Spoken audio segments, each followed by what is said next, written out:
Off we go. So we have the game between Fabiano and Prague. We have the game between Salimova and Goryachkina, both games ongoing.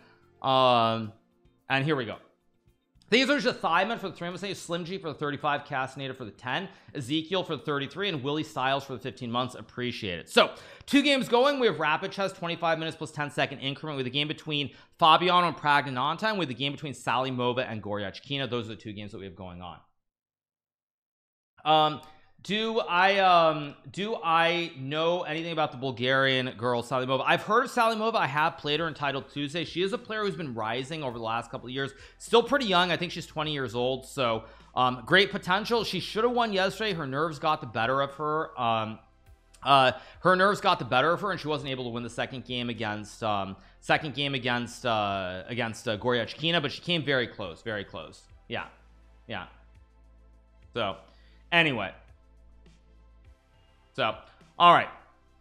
Yeah, so again, I don't want to, I mean, I basically said what I want to say in plain English. The simple fact is what Andrea was saying, whether it was joking, whether it wasn't, essentially that I was basically saying, I'm going to have lawyers, sue you, I guess, or something. I mean, cause I don't even know exactly how cease and desist work, because obviously, I think I keep saying Jake, but I feel like Logan Paul, he sent a cease and desist letter to Dylan Dennis, or at least that's what Dylan Dennis said. And I think that basically means, like, if you don't stop using something or doing it like that you're going to get sued, essentially, in plain English is what it means.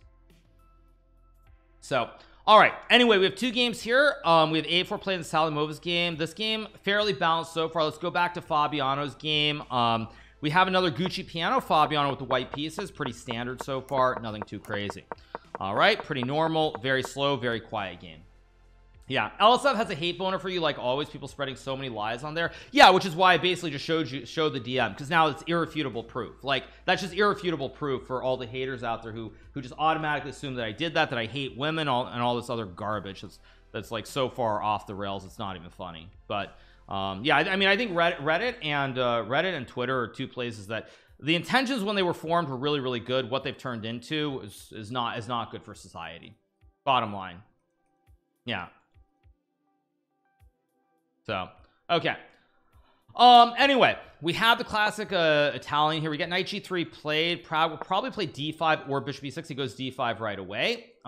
What's Twitter? You mean X? Yeah. The point is, if white tries to grab an extra juicer here after takes, there's bishop takes f2 check. If you take, there's queen to f6 winning the rook. So black temporarily sacks the bishop in return to win the rook on e5. So, yes. Yeah. Do I see chat? I do see chat. Exactly. Yes. So that's why Prague played d5 to build the big black center, because the pawn is poisoned on e5. We got bishop e3. All this so far is pretty normal. All this is pretty normal. So, yeah.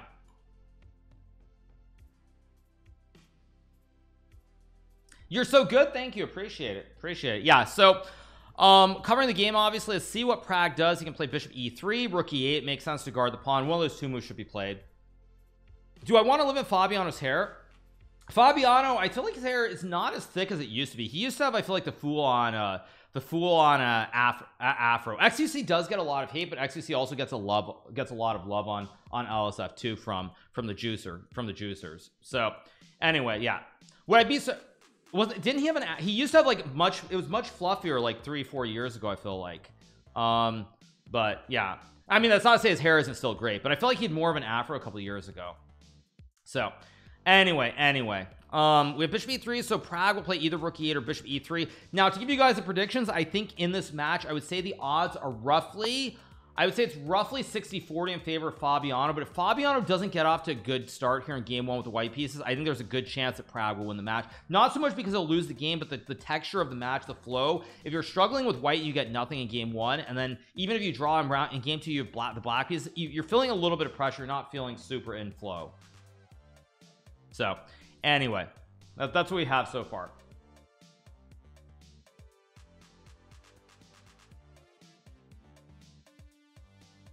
So we have bishop b8 being played by Prague. Let's see what Fabiano does here. Maybe queen d2 will be played, maybe queen c1. Multiple options here. What headphones? I have the HyperX headphones. HyperX. Yep. Yeah.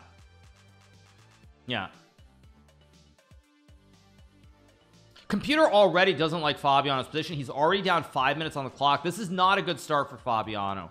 This is not a good start at all. He's down 5 minutes plus. Computer doesn't love his position. Black has a big black center. This is not the start that Fabiano wants. Fabiano came with white or black. He's obviously a very strong player. That's like saying Fabiano knows the first 2 moves of every opening. But I do think the position is complicated. You should sewer. Yeah, right. Good one, you guys. Ha ha ha. Very funny. Yeah, very funny. Very funny. So see what we get here. Fabiano will probably not play. Computer likes a5, which looks weird. So bishop c7, potentially winning the pawn, but I guess white is okay after bishop c5, rook e8, d4. This looks very weird. I don't expect this in a rapid game. This is the first game of the rapid. First game of the rapid is what it is. First game of the rapid. So yeah, thank you so much to Gazcha for the 27 months. Thank you so much to Gazcha. Appreciate it. So all right, how many rapid games? 2 games. Thank you Keith Onsky for the raid with 12. Thank you so much Keith Onsky. Thank you so much for the raid. Also not like I need to toot my own horn because I'm in that kind of mood this morning, and because I'm in that kind of mood also, you know, and because I'm, according to LSF, I'm the worst person in the world. You know, back in 2018, sorry, it was, I went to South Africa, and actually when I was there, I went for a vacation. I showed up to the local nationals for all the kids there, and I actually ended up donating, I think it was about, was it $4,000 or $5,000, maybe it was $3,000 or $4,000 I donated actually to one of the groups that's working on chess there, so that a couple of kids, including Keith Onsky, could actually go and compete in chess tournaments in Europe. So I'm very proud of myself for doing that. Again, for all the haters out there, just to show them that I'm such a terrible person. Like that's just another thing that I did along the way to support Keith Onsky. There was another kid who I believe went as well to Europe to play as well. There's an article on it. Yeah. So yeah, I mean I don't need to cover the article right now, but yeah. So again, since I'm the absolute worst person in the world, yet again, it's great that it's great. Do stuff like this too. So yeah, all right, anyway, back to the games. Let's keep going. Yeah, let's keep going.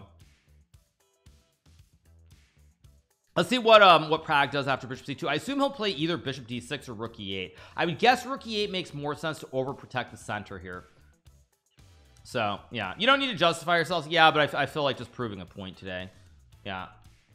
So all right, will I be surprised if Prague wins? Not at this point. No, Prague has played pretty good chess. I mean, the thing is, Prague should not be here. Arjun should have beaten him, or not beaten him in the match in the second classical game. He should not have lost that game. But the whole tiebreaker was extremely nervy between the two of them. It was really nervy for both of them. Yeah. Anyway, thank you so much to Alexandre Testau for the 10 months. Appreciate it. So anyway, waiting for another move from Prague. We'll probably get rook e8 or bishop d6 here. Thank you so much to Chess Flunky for gifting us up. Thank you so much, Chess Flunky. Appreciate it. Yeah. Prague has a clutch team. Actually, I was gonna say that at the end of the day, I still do think Gukesh is the best junior player, or best junior prodigy, whatever you want to call them, from India. But I do think that when I look at the 4 players, I feel like Arjun, when I look at his openings and his game, I feel like Arjun's game, he has the game that is the best. And what I mean by that is his opening preparation, the style. I feel like he's got all the right components to where he should be the best junior player, but something is missing. Something is missing from Arjun. Like everything about his game from when I played him and looking at it, I feel like he should have the best. He should have the best, like he should be the best of the juniors, but he's missing something. I don't know if it's like the clutch gene or what. There's something that's missing. I don't know what it is, but there's something that's missing, because he is the best on paper in my mind when I look at his actual games, but there's just something missing that Gukesh and Prague both have. His end games are bad, maybe. I mean I don't know, but it just feels like it. When I look at Arjun's games, I'm wow. I'm like, this guy should be like 2760, 2770. He should be up there, but instead it's Gukesh and Prague. Yeah. So I don't know. That's just my general take. He gets too nervous, maybe. But Prague has really impressed me. Actually, for Prague, these two games, the two classical games against Fabiano, I've been extremely impressed because he's been under a lot of pressure in both of these games and he's held it together, and that bodes very well for the candidates, because in the candidates you're going to get bad positions and you have to be stable. You cannot get super nervous. So Prague probably in the last two games has impressed me more than the last like year or two, but then maybe that's just kind of following really closely. He's having a hot streak. I mean, I don't know if that's the right way of putting it, but Prague definitely has been impressing me a lot. So yeah. Are you still going to try to qualify for the candidates? Yes, I will play an Isle of Man. If I don't get there, I'll try to qualify by rating, one of the two ways. So let's see. How good was I at 18? At 18 I was basically going to college. I was disgusted with chess, and that's that. So I just tuned in. What's the drama? We're done talking about it. So let's see what Fabiano plays here. Fabiano, I assume, will play queen c1 or queen d2. Maybe queen e2 allows knight f4, and now there's only problems with the e file after takes due to the rook. So I'm guessing Fabiano, I mean, maybe queen e2 knight f4 queen f1 is okay, but my assumption is that probably we'll get queen d2 queen c1, queen d2 or queen c1 played here by Fabiano. One of those two moves. Alireza is quiet for the past year. No motivation's not there. I don't really know what's going on with Alireza Firouzja. He's obviously, I mean, a very talented junior player. LSF will post your clip in the near future. Whatever. I don't care. I mean, what are they going to do? I literally show the receipts proving a point. And so all the people are busy saying, well, of course he did. It's nothing new. That's all he does is try to cancel people and be a big bad bully. Like, yeah, what are they going to do? I mean, yeah. So, all right. So, you said Alireza was destined to become world champion. I feel like Alireza made a big mistake. Alireza, as soon as he qualified for the candidates after playing in the Isle of Man in I think it was in 2021, like October 2021, when he qualified for the candidates, he basically did not play any chess until the candidates. I think those 9 months off was the biggest mistake. That was the biggest mistake, because he stopped playing. I think he lost the rhythm and the flow, and then when he didn't do well in the candidates, I think he just felt demotivated. I think he put all his eggs in one basket. As we like to say, you need to diversify, and he put all his eggs in the one basket trying to win the candidates, and when it didn't happen, I think he just felt he lost the motivation. Yeah. So okay, let's see what we get here. Prague will probably play queen d7 or queen e7. Again, we have a lot of tension in the center of the board here, so very hard to judge. Can I switch to kick? Ads are annoying. I think we'll cover it's a very slow first game. Maybe I'll move pretty soon then, so that we don't miss the action. We've already been live for an hour on Twitch. Wow, that's insane. Wow, that's crazy. I actually didn't realize that. But yeah, so all right, waiting for a move here.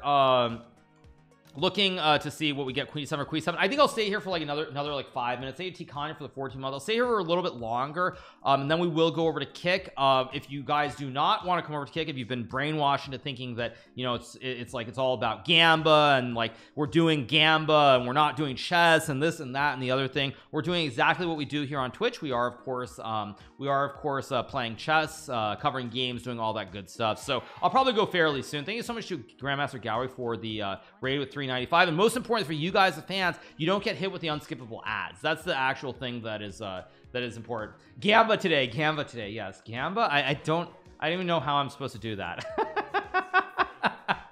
Yeah.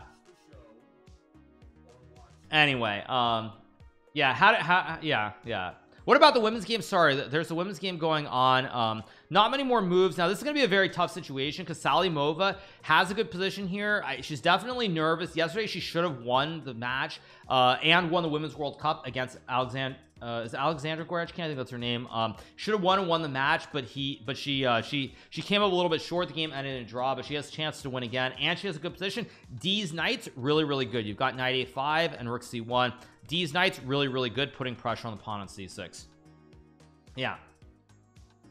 Probably I'll go in about 10 minutes. Probably in about 10 minutes we'll go over to kick. Would you be happy with what you've achieved if you retired from anything now? Yeah, I'd be pretty happy with what I've achieved. There's certain little things, little goals that I have. I mean, there are things that I want to, but yeah, like I mean, I could. I mean, that's the thing, like, you know, people don't realize that the more I have to deal with this garbage from high school, like on LSF, the more it's like I sometimes feel like, why do I even bother streaming? I could just like I could go deal with my real estate business. I could go trade like I always do and just like not have to deal with any of that garbage ever again. So I mean, one of these days, one of those sorts of things might tip me over the edge to where I'm just like fuck this. I don't want to deal with it anymore. So we'll see. Anyway, let's see what Sally Mova plays here. Knight a5 and Rook c1 are both playable here. You know, like what happened in 2021 is a good example where I came very close to stopping that. I came very close because there was so much misinformation, so many things being said. None of the streamers who were involved stood up. They all just stood by the wayside and let me get attacked nonstop. Even though some of them knew plenty of things that were being said were false. So like I came very close in 2021 to actually just walking away. I came very close then. So anyway, thank you so much to CEFW for the 16 months. Appreciate it. Let's see what we get here from GMHikaru. Knight a5 is a big threat. Knight a5 puts a lot of pressure on the pawn on c6 here. Do I sell cardboard cutouts? I don't sell cardboard cutouts, but maybe that's a new business idea. Maybe I should start selling them, right? Start selling cardboard cutouts. That's what I should do. Yeah. So anyway, new business idea, right? New business idea. Yeah. Yeah. So anyway, let's see what GMHikaru does now. Computer likes castles, but after knight a5, knight takes c6, you're just down a pawn here. So it looks pretty scary. So let's go back to the let's go back.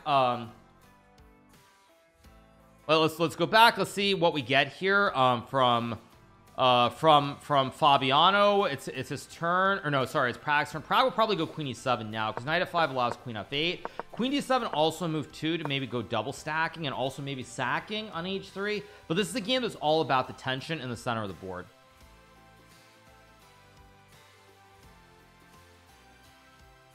So yeah,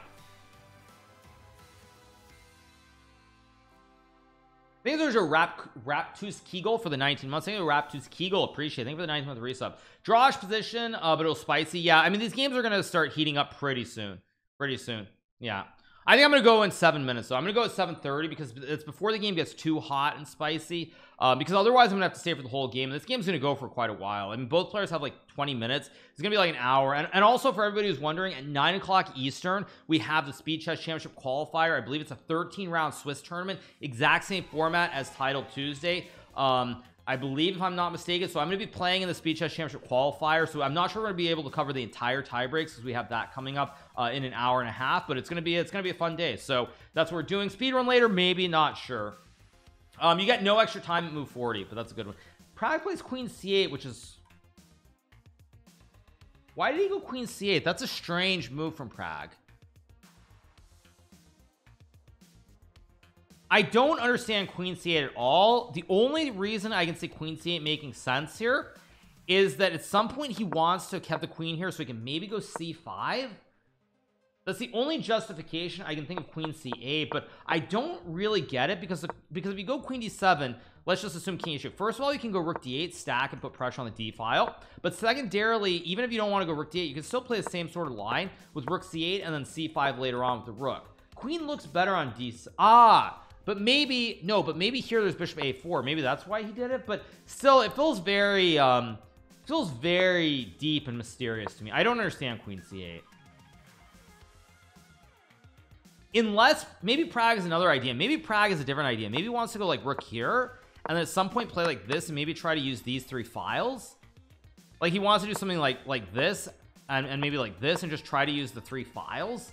But this looks suspicious to me. It looks too deep. It looks too deep of a concept for me to understand. So I don't understand queen c8 versus queen d7. It's too deep for me. I don't think it's a mistake, but but no, it is a mistake. You know why it's a mistake, you guys? Because computer says the best move here on the weak engine is queen to d7. Computer says queen d7 is the best move here, so it's not right. Yeah, it's not right. Yeah, it's definitely not right. Yeah, it's not right. A cardboard cutout would understand the movie. Yeah, exactly. Yeah, totally, you guys. Yeah.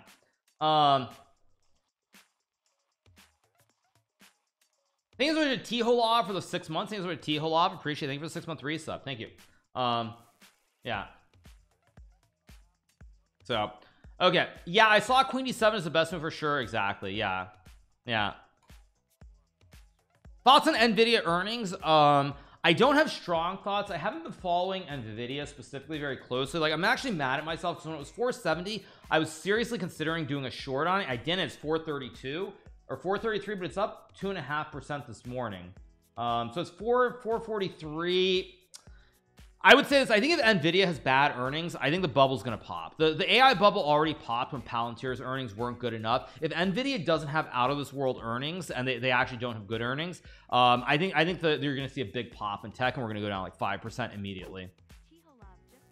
That's my general takeaway, because I mean, I felt like the rally was running out of steam around the time Palantir with the AI stocks. But if Nvidia doesn't beat and or has just bad earnings, I am expecting more AI pop. I assume Palantir will go down. Actually, another stock that I was looking at shorting was C3 AI, which has the AI ticker. It's come off its highs. It was like 38, 39 when I was looking at maybe a month and a half ago. Now it's down to like 30ish, 31ish. That's a stock that if I'm looking at a assumption that Nvidia is not going to have great earnings, that would be a stock I would probably short via puts AI instead of Nvidia directly, because Nvidia could still go down 1-2%. You could get crushed on the IB, the implied volatility, if the earnings don't go massively the way you want them to. Whereas I think if the earnings are slightly bad for Nvidia, there will be a cascade effect, and something like AI and Palantir will both get absolutely smashed. So yeah, I don't watch your stream often as finance a regular thing. I don't really like to talk about it that much, because essentially I think for most people, as I've said before, like, and you know, this is not financial advice, but for like 95% of people, just like, first off, read a book and understand what dollar cost averaging is. I think that's actually the single most important concept. Once you know what dollar cost averaging is, then just buy like an S&P index fund and just make sure that you buy the same amount like every year. Like, for example, say you have say you have like $10,000 spare cash every year or something, you know, it's like, or 5,000. Just make sure that you save some amount of money and just keep dollar cost averaging every year. That's the simplest thing I would say for most people. So anyway, okay, we got bishop d6 from Prague here, maybe queen d7, queen 7, rook d8. I didn't know I was watching the stock guy. Yeah.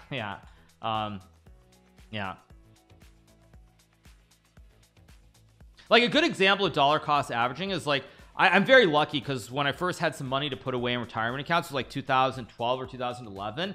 And so I got in, actually no, it was like 2010, sorry. So it was a very, very golden time right after the whole recession of 2008, 2009. But like, for example, the market got, I think I did my like 2021 contribution or something, or 2021 in like April. I think it was April 2021. Of course it got absolutely steamrolled, but then when I did the contribution in like 2022 or 2023, I mean, I'm getting the years confused now, but basically that completely offset it. So yeah. All right. We have queen e2, bishop d6. Let's see what we get from Fabiano here. There's queen f1, there's king h2. The clip's on LSF. Big surprise. I'm not surprised it's there, but look, I have the receipts. I said what I said, and I mean, it's kind of hard to argue with the truth. Kind of really hard to argue with the truth. So yeah. All right. Don't you think you should buy stocks and things like Beyond Meat since real meat is considered bad? I remember Beyond Meat when Beyond Meat was I remember when it was like 200. I think it was $200. I think it was $200. Let me look at the 5-year chart. It was 200 or something insane. 234.90 July 22nd of 2019, and now it's a $12 stock. Yeah. No thanks.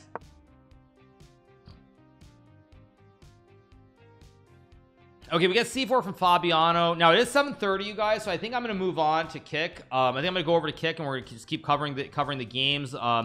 And of course, as I said, at 9 o'clock we have the Speed Chess Championship qualifier, which I'm playing. I believe it's 13 rounds. So I'm gonna be calling it right now on Twitch. If you guys come over to Kick, hope you keep enjoying the stream. If you are not coming over to Kick tomorrow, I will be on Twitch all day because it is titled Tuesday tomorrow. So I will be on Twitch all day tomorrow. So that's gonna be the plan. So I will see you over on Kick in about 10 seconds. Speed Chess Championship. So I'll be there. I'll put the link in chat again. There you guys go. There's the link. I'll spam it, and there we go. All right, everybody, we should be back. We're back here on Kick. We should be live as usual. So we are, of course, going to be covering the FIDE World Cup. I'll make sure that we are live. We should be live, but let me double check. Let me refresh the page. We should be live. We are. And actually, I'm going to sneeze. Give me 1 second.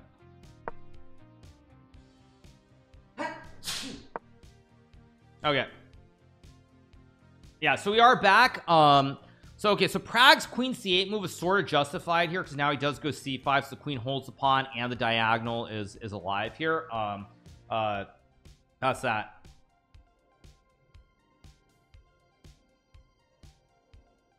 So okay, bless you, thank you so much, appreciate it. Yeah. Okay, let's see what Fabiano does here. Will he play b5 or something else?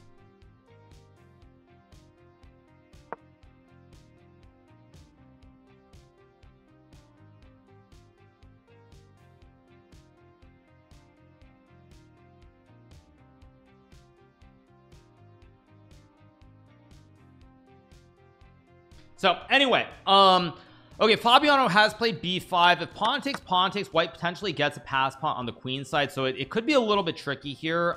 After pawn takes pawn, I assume that in this position Prague will, I don't know what Prague's gonna do here. I don't really love Prague's position. He does trade.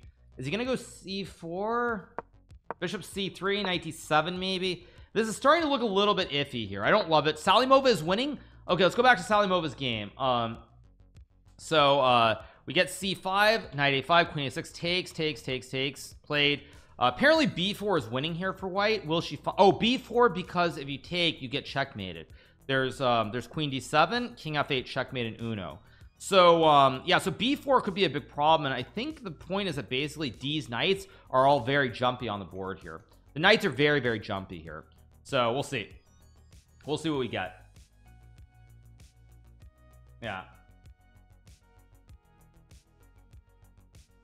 Thank you so much to Shoot Rugol for the 3-month resub. Thank you so much.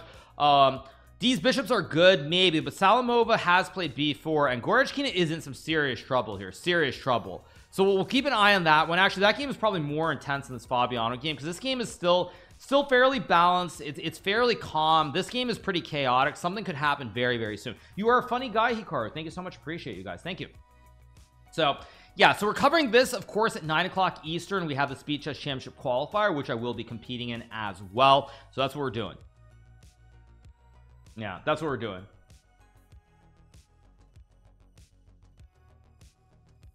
Magnus vs. Hikaru summer 2024. Nobody knows. Nobody knows. Nobody knows.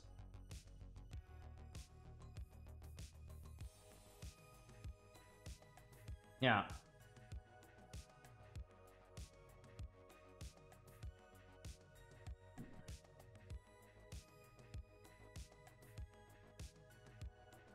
All right, so we have bishop b6 played here. We'll probably get b5, queen c8, knight c6 will be played.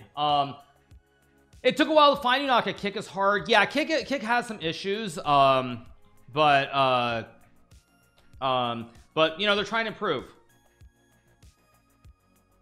So we'll get b5, queen c8, knight c6. Again, you're not going to solve everything. You know, it's like the good old saying. There's a good old saying in the book, you guys, which is you know, Rome wasn't built in a day. So it's like, you think about Rome, you think about the Colosseum where Elon and Mark are going to be fighting, and all that other stuff. You think about Rome, you have these great palaces, everything else. Rome was not built overnight. It wasn't built in one day. I would say the same thing with Kick. I think with Kick, if they don't have the following things within the next 6 months, I think they're going to be issues. The first thing, they need to have casting, whether it's like Android or whether it's whether it's Android or whether it's or like Apple, Google, Android, all the stuff, they need to have the casting available so you can watch it on your TV. That's the first thing. The second thing that they need to have, there's one other really big thing that I'm forgetting about. There's one other really big thing. My brain isn't working right now. No, not raids. There's something else, but I think casting, they have PayPal they have. No, it's casting, and there's one other it's casting, and I think it's a full screen / casting, kind of the same thing, by the way. But yeah, they need picture in picture on the phone also, and of course they need cardboard cutouts. Yes, they gotta have their cardboard cutouts, right? Obviously. Yeah. So okay, anyway, let's see what happens here. What will Goretzka do? Will she castle? Will she play a6? Sally Mova, by the way, I'm just gonna say is like, she's been very, very impressive. She's playing some amazing chess. She's playing like really, really good chess, and even if she doesn't win this match and get the GM title, she is gonna be a GM very, very soon. I have not been to a Messi game yet. I mean, of course, Messi is showing why he's the greatest player in the world. I mean, he's making everyone look like a joke. I mean, obviously the league is not comparable to like playing in Europe, but I mean, he is really showing why he's the best player in the world. It's like he switches the league and he's making everyone look bad. Yeah, he's making everyone look really bad. And Pinaldo maybe would make people look bad, but I don't think he'd make them look as bad to the same degree. I mean, it really does feel like Messi is smurfing, and I don't think it would feel like Pinaldo is smurfing if he was playing in MLS. So anyway, let's see what you get here with Salavova. There's probably a5 here. Maybe some other moves too. Bias? Yeah, I'm biased. Yeah. So anyway, I'm unsubbing. Yes, I'm unsubbing because of that, right? Isn't that the joke on Twitch? You always see them say that. Yeah, you always see people on Twitch making that joke. Very hot take. I'm subbing twice. Yeah, I've always been a Messi fan. Actually, I've always been a Messi fan. I mean, in so much as I follow football. So okay, let's get back to the other game. Fabiano's game, we got exactly what I expected. Bishop c3. We'll get knight d7 from Prague to guard the pawn in a second or two. Are you single? No, you guys, I'm actually married. So I'm married. How you figured how you have 7 month subs here? I don't know. Yeah.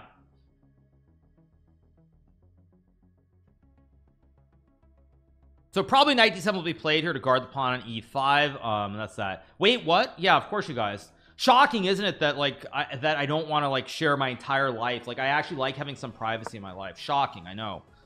Bishop d7 apparently not the best move, but it does guard the pawn. I don't know why it's not good. Oh, because rook d. But see, this is gonna get very sharp here. Like, I don't know what's going on. Like, this is gonna get very dank. This game is gonna we're gonna get action in the next like 2 or 3 moves. XQC could learn a thing or two from you. I'm always available. Like, I'm always willing to talk to X. Like, you know, that's the other thing I would say about streaming, you know, and I know everybody has different codes and whatever you want to call it, but like, I will always, like, I'll always be there for like the people who like helped me, you know, at the very start. You know, people like X did so much for me and chess as a whole, so I'm always around. So let's see what we get here. Rook d1 seems pretty obvious to me to hit the bishop and create chaos in the center, but the problem after rook d1 bishop c5 is you don't know what's going on here. Like, this gets very, very sharp, and I mean, look at this with queen h3. There's also knight f4. I mean, this is all very, very very sharp. What's wrong with the time? The clocks aren't being relayed correctly. Yeah. So, you know, it's like, even if one day, like, this is not intended to like take shots at people, but even if one day, if somehow magically my viewership were to, like, if I were to become eBuy, obviously it'll never happen, but you know, if I were to become like eBuy suddenly, and I like 200,000 people watch me every stream, I'd still say the same things about X and everything he did to help me along the way. So that would not change, even if I were somehow to become a bigger streamer. That just wouldn't change. So anyway, let's see what Fabiano's gonna do. Maybe rook d1 here. I don't know what else will be played. I mean, it seems like the only move, because your pawn's under attack, unless you want to go rook b1 to guard the pawn. But again, the problem for Fabiano, and this is rapid, is very specifically the pressure on the king side. Learn Spanish. I actually my spoken Spanish is not great. I can more or less understand Spanish pretty close to fluently because I do speak Italian. But like, my actual spoken Spanish isn't great. But for example, when I did a collab like this a long time ago, 2 years ago, with Rubius does not speak English, and so I think I was doing it with Rubius and Anna Rudolph, and and like Anna was communicating with him in Spanish, and like even though I don't really speak Spanish very well, I completely understood the conversation they were having. So okay, we got rook d1. Big moment here for Prague. Will he play bishop c5 or will he play like bishop b8? Uno, dos, tres, cuatro, cinco, seis. Yeah, exactly. So anyway, yeah, let's see what we get here from Prague. Now the problem for Prague here is that how easy is it to calculate these lines? I don't think it's easy to calculate this. Like what on earth is, I mean, what on earth is going on here? Like this is very, very dank. Like I don't know what's going on. And the problem for Prague is I think bishop c5 might be the only move, and I think in a classical game Prague could play this move after a 20-minute think. In a rapid game, if you don't know, you're gonna have to spend like 5 minutes, and if you don't conclude that it's okay, you will have burnt 5 minutes and you'll probably just lose the game. So it's very, very tricky position here for Prague. So I think this is the only move actually. Speed chess qualifier is in an hour 20 minutes. How and why did I learn Italian? I learned Italian because I had an ex who was Italian who didn't really speak English. That's how. Fun fact for anybody out there: if you want to learn another language, the best way is to be with someone who speaks another language as their first language. That's the bottom line. So anyway, let's keep going. So back to Salimova's game, waiting for a move here. Salimova, by the way, playing great. Thanks, man. I'm getting 5 girlfriends right now. Okay, dude. Okay, very funny. Very funny. Yeah. Yeah, see, so Prague plays queen c5, which is a logical human move if you don't want to burn your whole clock and you don't have time to calculate all the sacrifices. So yeah. Yeah, I mean, I know I know Spanish, Italian, French. I can understand some. I mean, my spoken French these days is pretty much non-existent because I haven't studied it in many years. Getting a girlfriend is a problem, and learning languages is a problem. Okay, yeah, I'm very worried here for Prague after like rook b1, bishop b4. This feels very tricky. This feels very tricky for Prague to play. Yeah, so we get rook a b1 as expected. Bishop f8 only move because Fabiano's threatening bishop b4 to win the game. So yeah, the worst thing you can do is burn your clock. It's awful, trust me from experience. Good one. Good one, you guys. Okay, good one. So okay, rook b1 play. Let's see what Prague is gonna do here. Probably bishop f8. I think it's the only move that can be played here. How's it going, Jesse? Hope you're doing well. Yeah.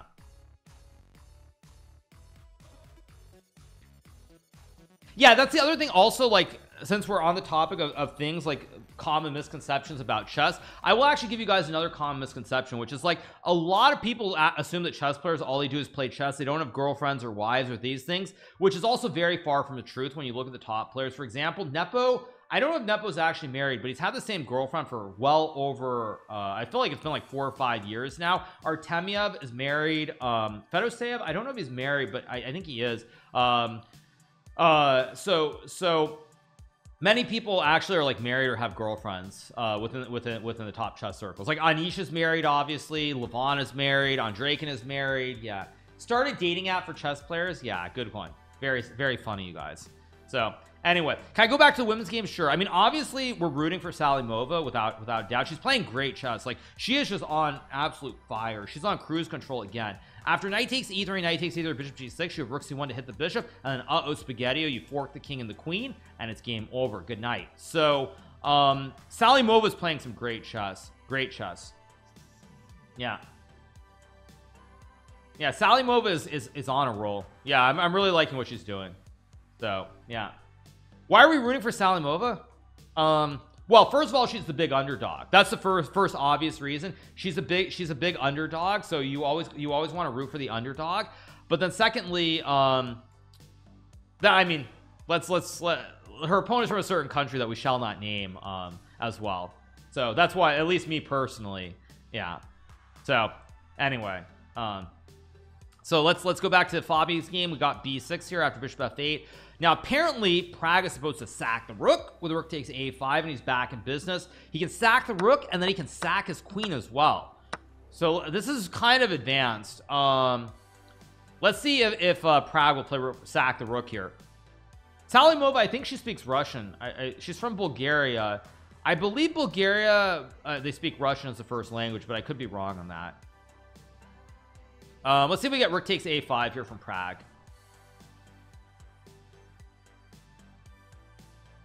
Yeah. Still mad about the Japan-Russia war? Yes, you guys. Wasn't that, you're talking about like are you talking about like the war in like the 1800s? I'm gonna Google that. I feel like you're talking about the war in the 1800s, like the late 1800s. When was it? Russo-Japanese War, 1904, 1905. Yeah. You're talking literally like I'm mad about that. Like, okay, you guys, thank you. If I yeah, I mean, if I really cared about the history of war, I really would have no right to say anything after what Japan did in Nanjing. So let's not go there, you guys. Yeah, like being mad about that, I should just shut the fridge up. I should shut the fridge up before I say anything. Let's be honest. Yeah, like let's be honest. Seriously. Yeah. Okay, let's see. Okay, we get G6 from Prague, basically trying to blunt the knight so there are no jumps anymore. That's the point of G6, and it creates some squares for the king. Yeah.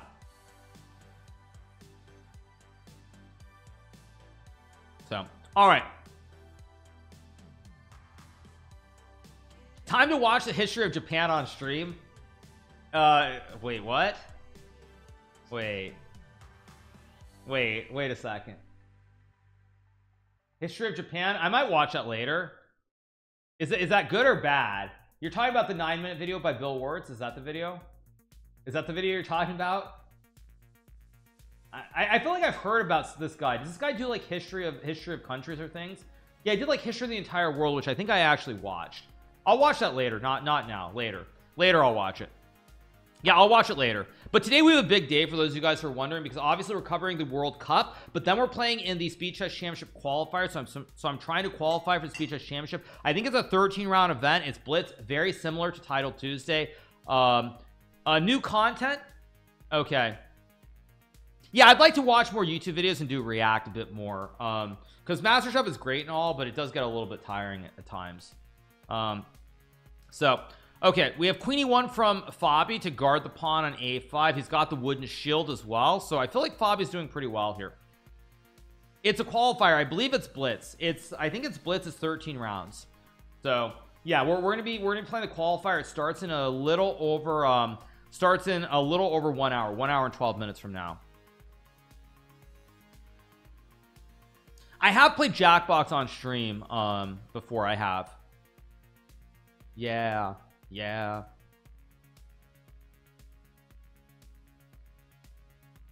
Hikaru will turn into XQC, except I won't be posting it to make money on my channel. That's the only difference.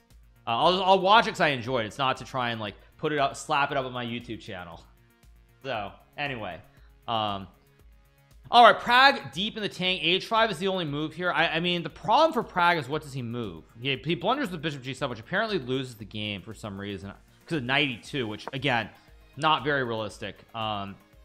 Not very realistic, but it could be played. I mean, problem for Prague here is Fabi has a great wooden shield. He's got the rook here, so he can push. He also has his rook on the only open file on the board here. Slap it up on your second channel. Yeah. There are small increments here, but the problem for Prague is he's also down on time here. He's down on time, which is a big issue.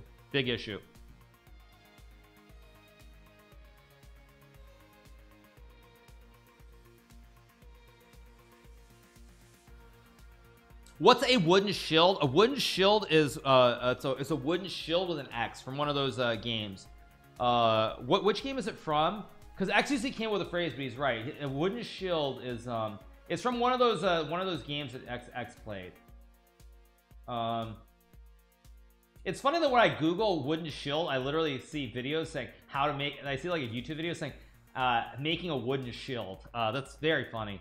It's from Zelda. Is it from Zelda? It could be from Zelda, but basically, yeah, X saw the bishop, which creates the X here.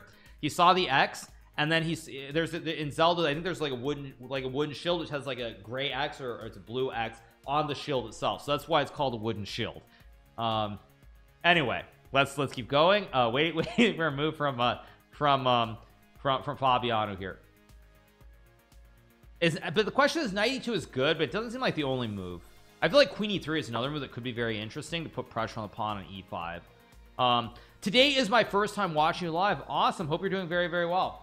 Yeah, I mean, the problem here for Prague is his bishop is very passive on the king side. Like, it's not that bad here objectively, but it's not doing anything. The knight has no squares. All the squares in the center are covered. The problem is the file. White can push p. Thank you, Fior, for the sub. Thank you so much, Fior, for the 5-3 sub. Maybe that's where Elon got the idea to rename Twitter X. Maybe. Salimova's game is still, oh, Salimova is just on fire. Let's leave it here for a second. We got exactly what I expected. 93, king h8. Yeah, she's just steamrolling it. Yeah, steamrolling it. Now is the last moment. Just be very careful. Knight d4 is still winning, because after queen h6 you can just go knight f3 or knight takes f5. This is the last moment where Salimova needs to stay sharp. Queen f3 also maybe is very good, because after queen h4, queen h3, you assume with the two passed p's here you can win the game, although there is queen c4 to hit the rook, so maybe not so simple. Where does the ice skater come from? It's shaped like an ice skater. When you have the mate, how do I set it up? Let's say, okay, I'll show you why it's called an ice skater. So it's called an ice skater because you see the mate here, the king is, it's like an ice skate. You see the skate here, the king can't go up. It's like it's like an ice skate. So that's why XUC calls it the ice skater. It's like an ice skate. That's why, I think, if that makes sense. Yeah, because there's a blade on the bottom and the ice skate is, no, I don't know. I didn't come up with it, but anyway. All right, so queen f4 played. Queen f3 played by Salimova. Like I said, what? Triple question marks. Yeah, so now queen h4, queen h3, queen c4. Last try for Guriachkina. Where is the ice? I don't know. I don't know. Anyway, I don't know, you guys, but whatever. I thought all those terms were official chess terms. Yeah, exactly. Magnus does not play today. We have 2 games. Fabi played queen d2, still a very good move. Queen d6 ideas, knight e2 ideas. Feels very, very good for Fabiano. He's up a lot of time on clock as well. Prague is in a lot of trouble here. A lot of trouble. Yeah. You thought it was sliding to the back ring? I thought it's because it looked like, I thought the shape looked like a skate. I thought, but maybe I'm wrong. I don't know. I could be wrong. Oh, he said it's because the rook skates across the board. Okay, so it's a different reasoning. Okay, whatever. I don't know, you guys. Would Fabiano winning against Magnus the final be the biggest win of his career? Probably yes, but I mean, it's hard to judge. Hard to judge. Good morning, Hikaru. How's it going? Hope you guys are doing well. We're gonna have a fun stream today. We are, of course, covering the FIDE World Cup, which is going on right now, and we will be playing a Speed Chess Championship qualifier a little bit later on. So that's what we have going on in the next couple of hours. Yeah, basically I would say my judgment of this game is that queen c8 was a big mistake. I really felt like Prague should have played queen d7 and rook d8. It just felt optically correct to me to put the queen on d7. Queen c8 was just a very strange placement. I didn't understand queen c8 at all. It just seemed queen c8 just, I don't know if Prague must have based it on some line where he'd seen the queen on c8, but I don't understand. It's kind of odd. I don't understand. Now bishop e5 is GG. Let's see if he does it. It's actually not hard. This is not actually very difficult to spot. And but the thing is, you also have to look at knight e5 too, although maybe here there's knight g2 and there's bishop h3 with the classic fossil where you lose your queen. So let's see what we get here. And then moving along, did we get queen c4? We got queen c4. She took. I mean, white is winning here still with the 2 pawns, but it's not trivial. It's still winning. It's still winning. Make no mistake about it. This is still winning after queen c1 or queen f1, queen f5 because of the 2 pawns, but it's not super straightforward. Not super straightforward. I mean, I think she's going to win the game. The problem is actually with queen c4, a6, and then g6 because you can't keep the queen guarding the pawn. There are no squares left on the rank. That's the problem. She probably just doesn't see that. She doesn't see queen c4 and g6. Will Goriachkina see it? Goriachkina has 6.5 minutes. I think this is going to be a draw now. I think Nurgal Salimova is actually going to draw the game. I don't think it's going to be a win anymore. I think she's too nervous. Prague hung mate and won. What? Very funny.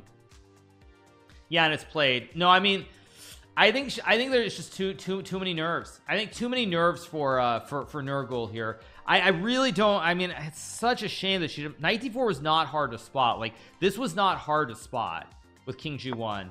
Because like you can never really lose these positions and you have an edge. I mean, she probably just thought that, yeah, Prague did blunder, but will Fabiano play it?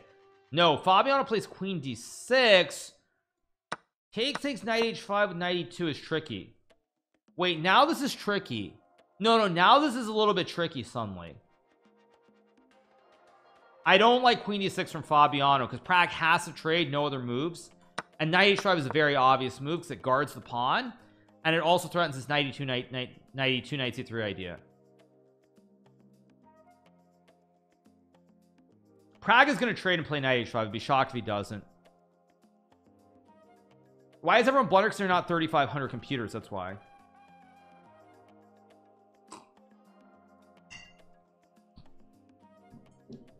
So we'll get takes knight h5 almost for sure. That's what I expect, actually. That's what I expect.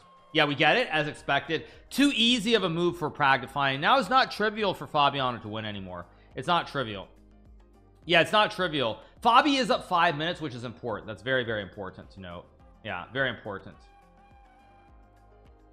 Yeah. Yeah.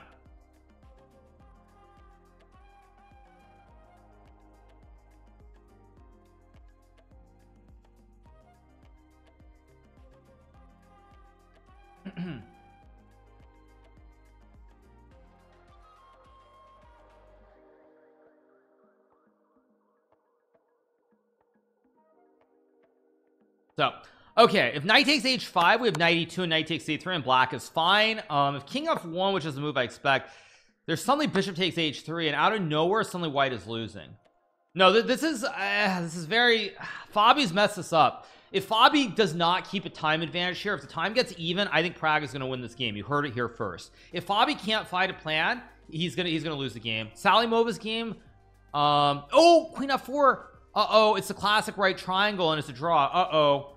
No, Salimova just she choked it away. She got too nervous. Now again, for all the computer Andys out there who are like, oh my god, she was completely winning, you have to understand it's very nerve-wracking for these players. This is the biggest moment of her entire life. This is the biggest moment of her life. She is nervous to no end, justifiably so. And so when you guys are like, oh man, she's so bad, like, you know, she can't win the game, like, you don't understand the pressure that exists in chess. And that's why there's this thing called the Magnus effect as well, in terms of Magnus Carlsen, the famous chess player, where basically people get nervous, they make mistakes. Like, people get nervous. Yeah, people think, oh man, like, you see +6 +7 winning easy. You have to realize, A, they can't see the valuation of the game, and then B, they're very, very nervous. Yeah, they're very nervous. I mean, she's super nervous here. Oh no, humans are humans. Who would have guessed? Exactly. Do I get nervous? I mean, I don't get traditionally nervous in a sense.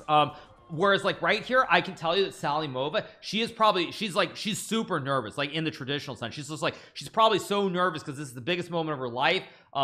She has a chance to win the World Cup. She obviously was not expecting to be in this situation. So for her, yeah, she's very nervous. I don't get nervous like that anymore, just because like I've played so many tournaments. When you have more and more experiences, the nerves kind of just fade away, and it's just not the same thing. And like a good example of that was I remember watching I think it was Match Point or Breakpoint, whatever it's called, the show on Netflix about tennis, and basically I remember I was watching the episode about Wimbledon, and they were talking about the final. Oh wait, is this actually good for white or not? Wait, is this actually good? I still can take though, because you hit the rook. I mean, this is still good, maybe.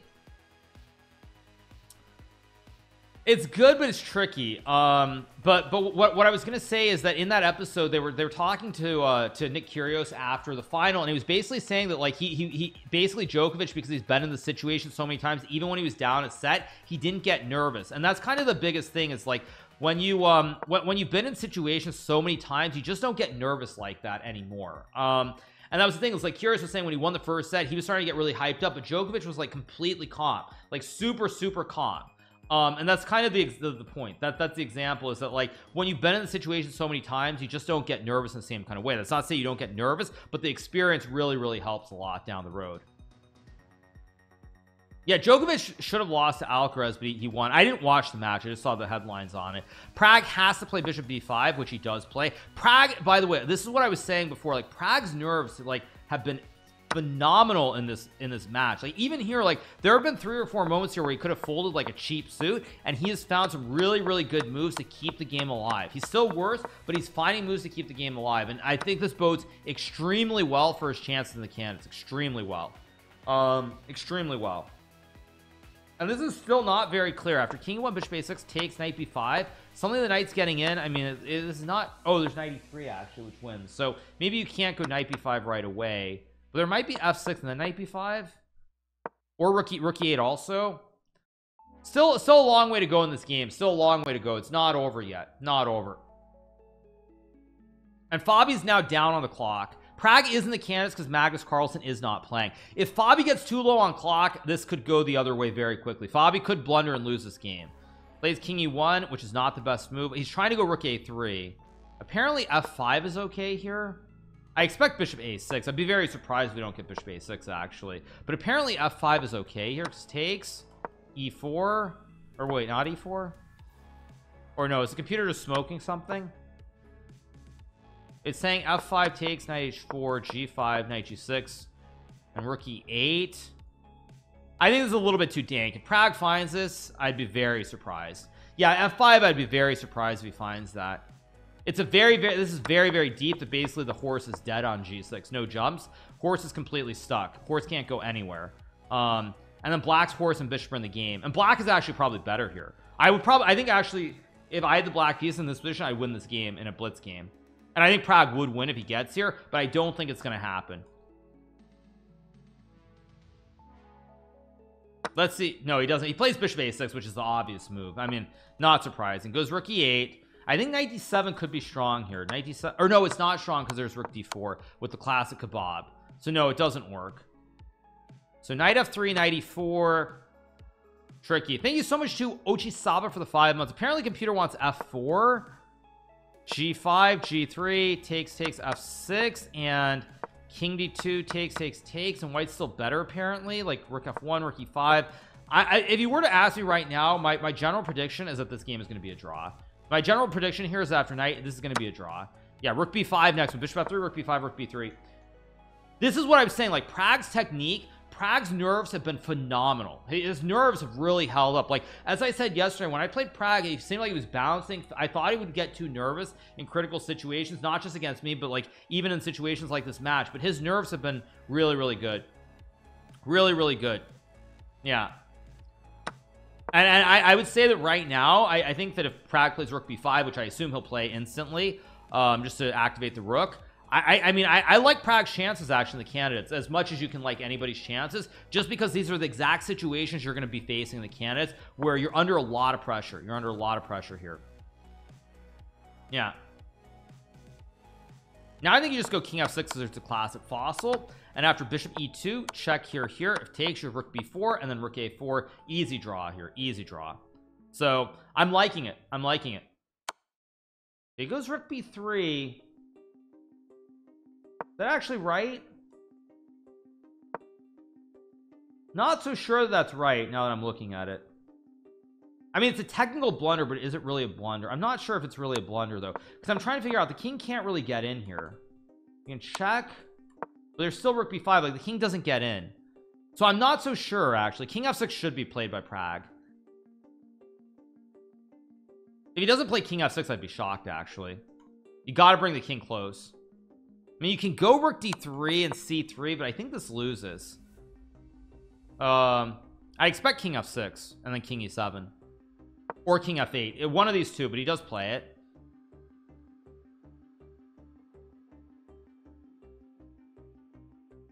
Magnus probably would have won this position. Yes, I think Magnus would have won this position for sure. Yeah, get king c5, we'll get king e7 I assume, because then there's rook b5 too. King e7. Whoa, is c3 whoa, king d6. No, the king gets in. Prague just blundered the game away. Oh, will Fabiano find it though? He's got no time. Yeah, this is a big mistake. King d6 is winning, but Fabi still could blunder, but I think Fabi's gonna win now. Oh, wait, why is this winning? Bishop d3. You have a6. No, wait. No, you got to go c2 here. C2 only move with bishop d3.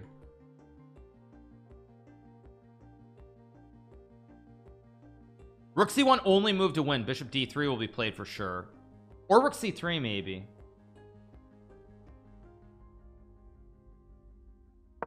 And he goes here. Yeah, Fabi's gonna sack the rook and he should be winning, but this is still not trivial, by the way. This could go either way. This could go either way. This is winning for Fabi, but Fabi could also lose this.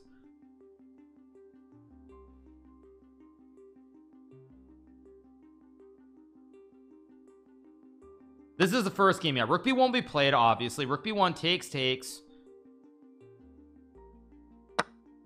Now the key here, I think, is you move the bishop and push the pawns. I think if you go king c7, rook c1 might be okay.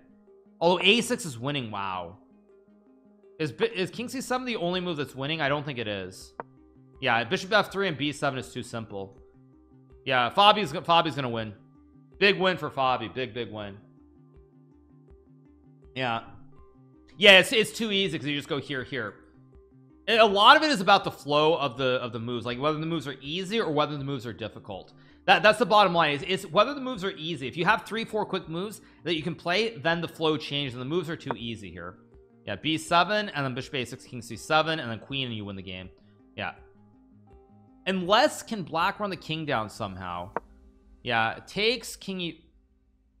Maybe you go here, queen takes, and king d4. But I mean, the only way I can see it is you take and go king e5, king d4, and try to pray here. But this should just be winning for white. King b6, of course, and then, or wait, king b6 is a draw. What? Oh, king b6 is a draw because then you can run the king back. You can run the king here and you have check. Okay, king b6 is actually a draw. Is king b8 a draw too? King b8 loses. Ooh, so this is the only winning move. So takes, and I guess, yeah, you just win barely. Yeah, very close, very close. Wait, what does rook c2 do? He's trying to trade. Wait, but because actually it's a wrong color pawn here. Wait, this is winning for white, but go here, goes f4, rook b2. Wait, whoa, what's going on? Whoa, what's going on?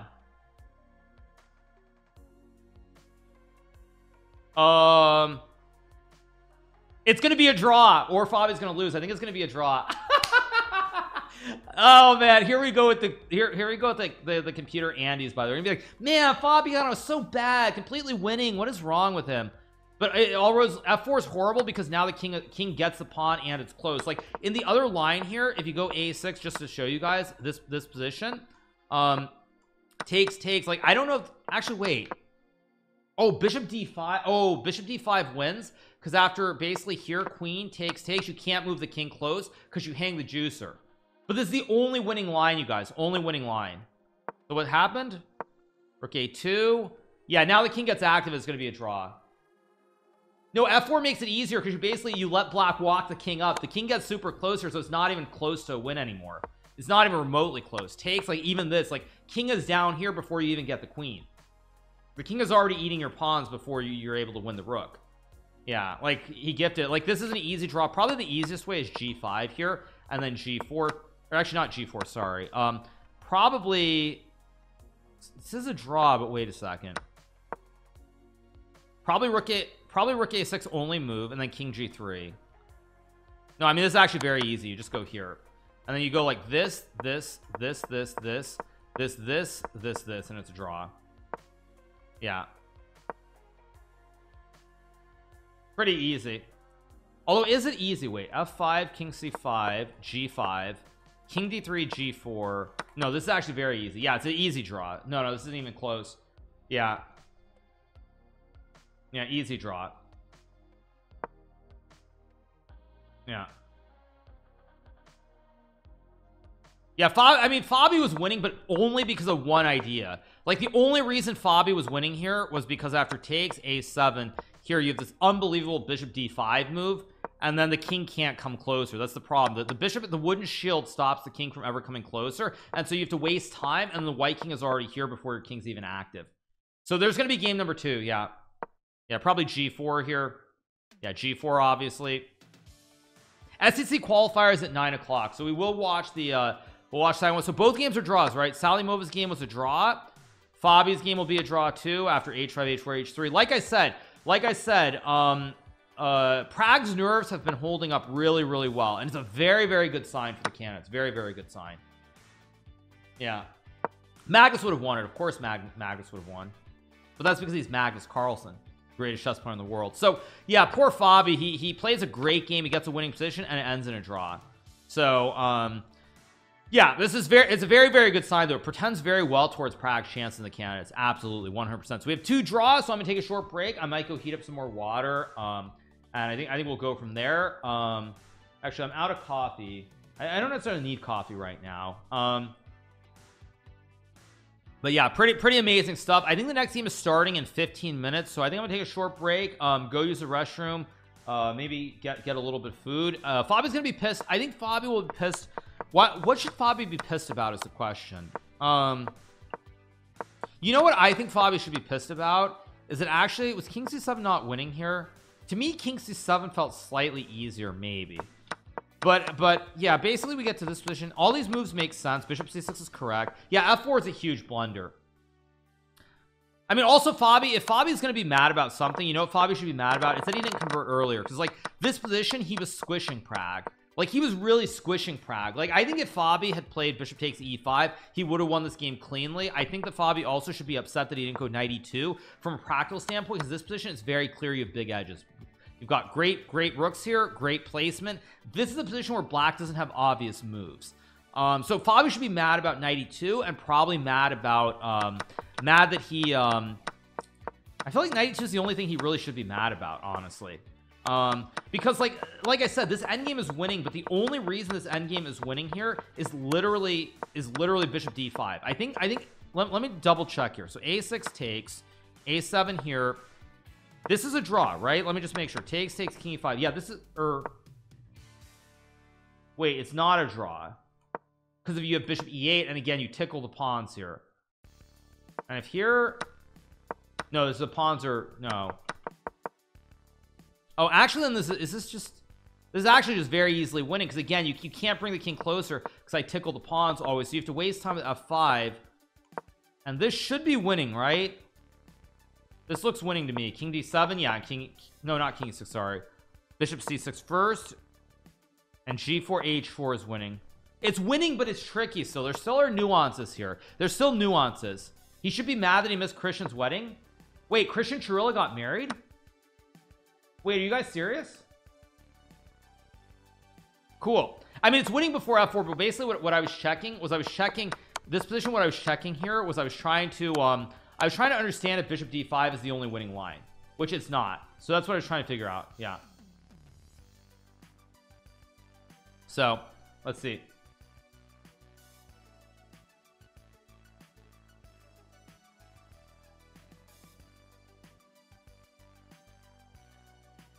Yeah, I mean, that's what you should be mad about. When am I getting married? I already got married, you guys. So yeah.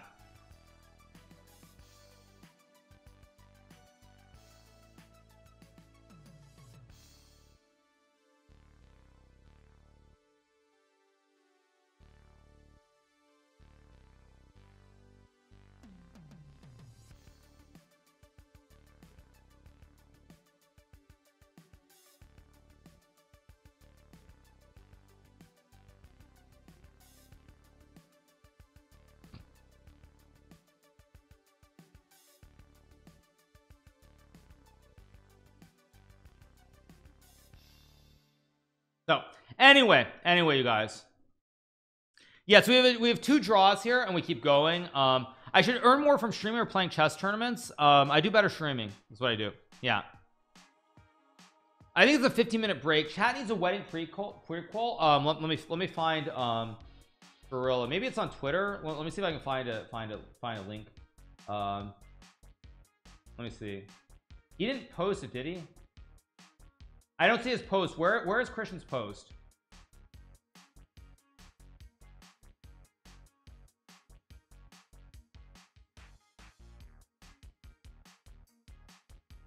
Where's the post? I don't see anything. I must be missing something. He didn't post about it? Okay, yeah.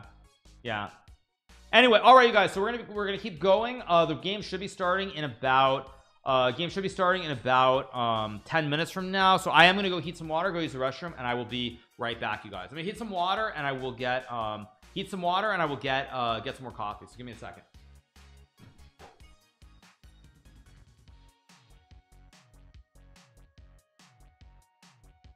All right, you guys, so we are back. Just got some more water, got some more coffee. We're gonna keep going. We still have 2 games to go. Obviously we have the speed chess championship, which I'm going to register for right now while we wait for it, coming up at 9 o'clock Eastern. So a lot of good stuff coming up on the stream today, so really looking forward to it. And we'll just keep on going. Keep going.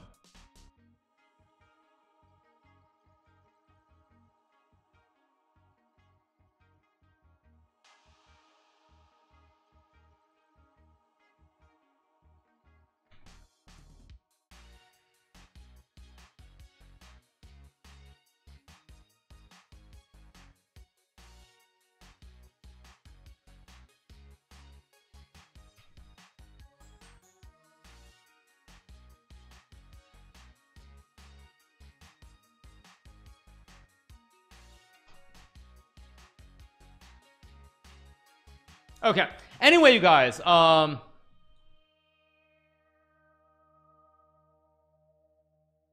so okay, in the meantime, when are the Gotham Knights playing? You mean Pro Chess League? I don't know. You're not allowed to stream simultaneously, as far as I understand it. So yeah, it's what it is. Okay, you guys, anyway, anywho, okay, so in the meantime, while we wait for the next game to start, I will just talk to you guys and we'll just keep chilling. Let me pull up the games. There we go. All right, so we have game number 2. Game number 2 starting pretty soon. Will I cover the Rapid Team Championship? Maybe.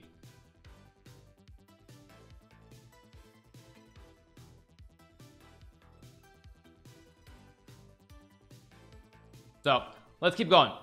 I'd say Hikaru's biggest strength is better at chess. So how am I feeling for your games later? My games, I feel pretty good, actually. Pretty good. The finals for this event starts tomorrow. It will be played between Magnus Carlsen and Pragnananta or Caruana, one of the 2 of them.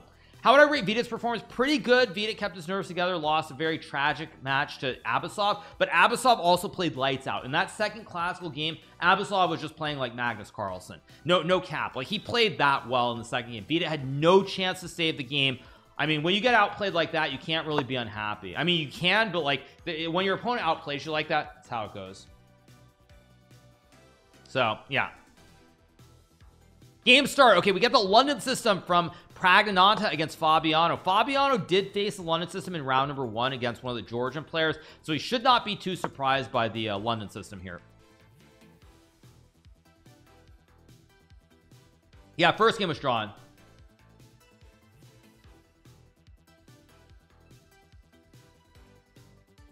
Yeah.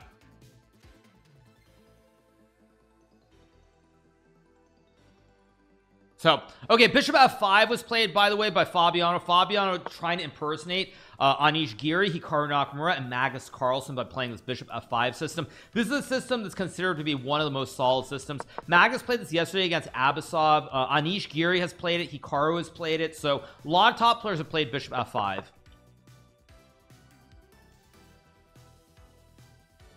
So, okay.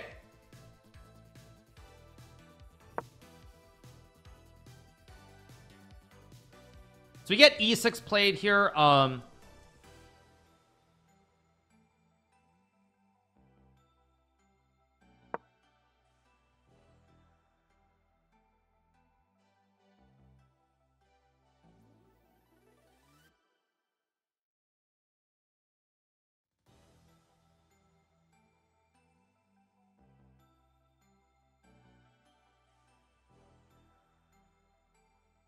What are you guys saying? Final starts tomorrow, you guys. Final starts tomorrow.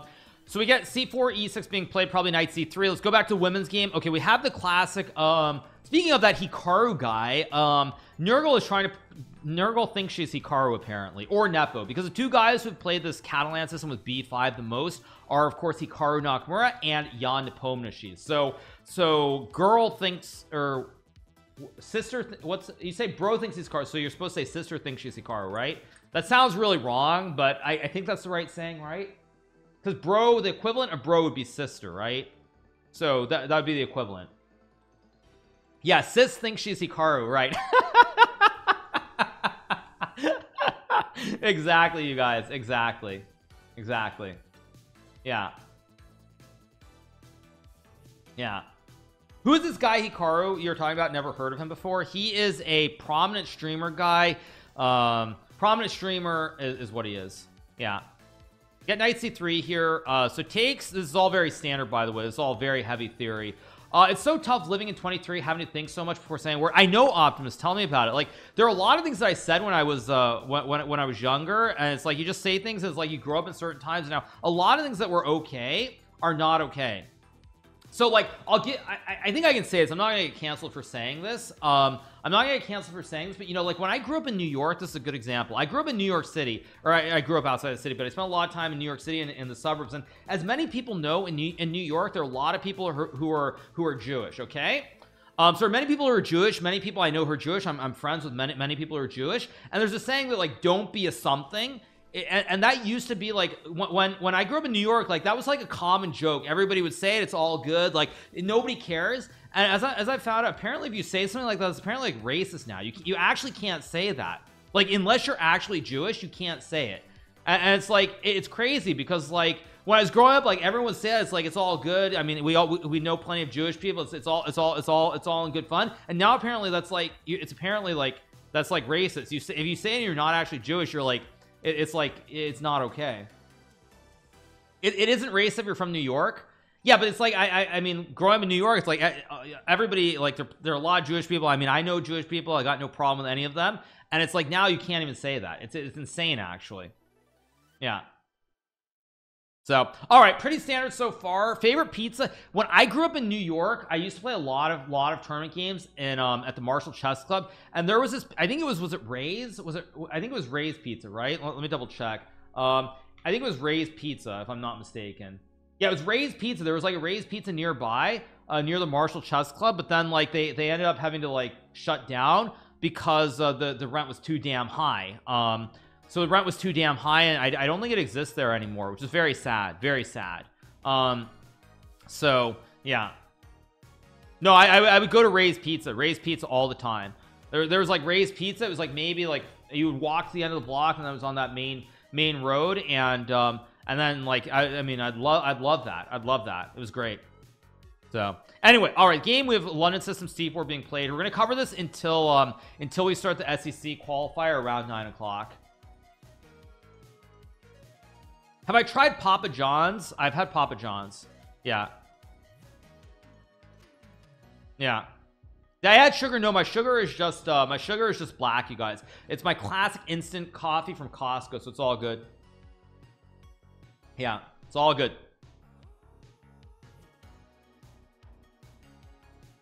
Yeah. Do I eat MREs? What do you mean by MREs? I don't know what that means.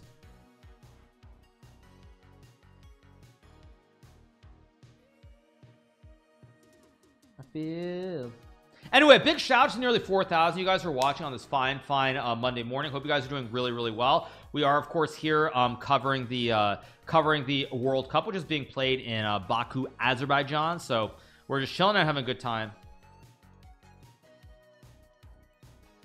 How are you even allowed to play in the SEC qualifier? That's like saying, how is Magnus Carlsen allowed to play in the FIDE World Cup? It's the exact same thing. Magnus Carlsen already qualified for the candidates tournament, and he's allowed to play in the World Cup. Same thing for Jan Nepomniachtchi, already qualified for the candidates. He's allowed to play in the World Cup. So that's what I would use as a reference point for anybody who's saying like, why am I allowed to play in the SEC? If these dudes are allowed to play in the World Cup when they're already qualified for the candidates, why can't I play in the SEC qualifier if they're qualified, if I'm already qualified for the SEC? Far less serious tournament, the World Cup or the candidates. So yeah. Okay, we get DC4, probably bishop takes C4. I assume we'll get knight D7 or castles here from Fabiano. We get castles, probably knight C3 will be played. Have I watched Schindler's List? Yes, I did watch Schindler's List. A great movie. It's a great movie. Some of the things people did, you know, risking their lives and everything is, yeah, amazing. Amazing stuff. So I could show the players cams. Maybe I will towards the end of this game when the players get low on time. But right now I don't really feel like I mean I could, you know, let's just do it. Let's just find it, because this is a rapid game. It's not where it's gonna, I'm gonna have the cams up for hours and hours on end. It's chess 24, right? Let me mute the tab. It's chess 24. How do I do this? It's been a while since I've done this, so let me create a duplicate scene. Yeah, well, let me create a duplicate scene so I can figure this out, because it's been a while since I did this. Let me see. Let me duplicate this so I can do it. The plus Windows capture. Yeah, I'll create a duplicate for this one. 1 second. 1 second. Just trying to get it all set up.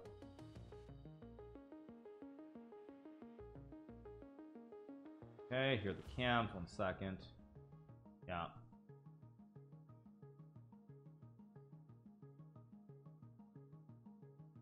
Okay, we should be good. Okay, this should be good. Let me move it up 1 second.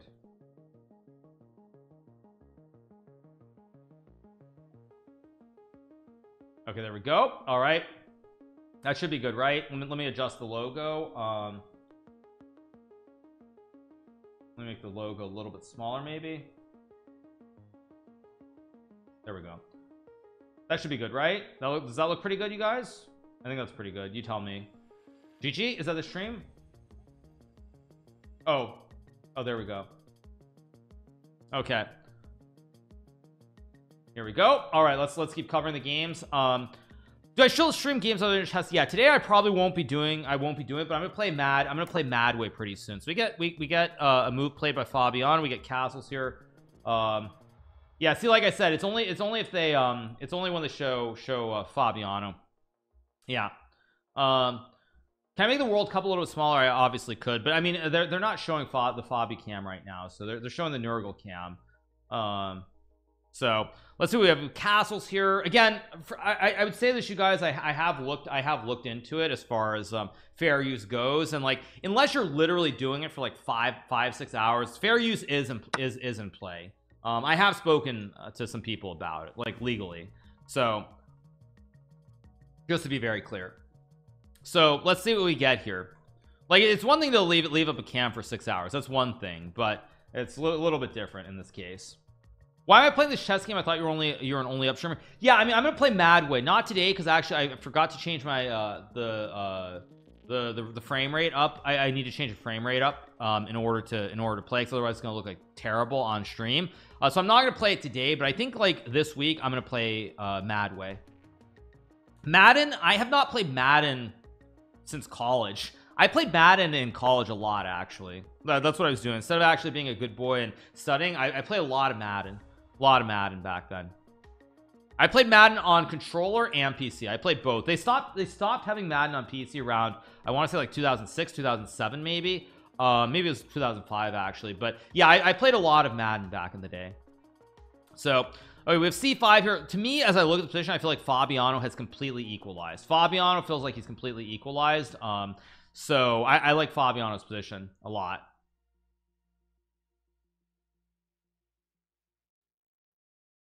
So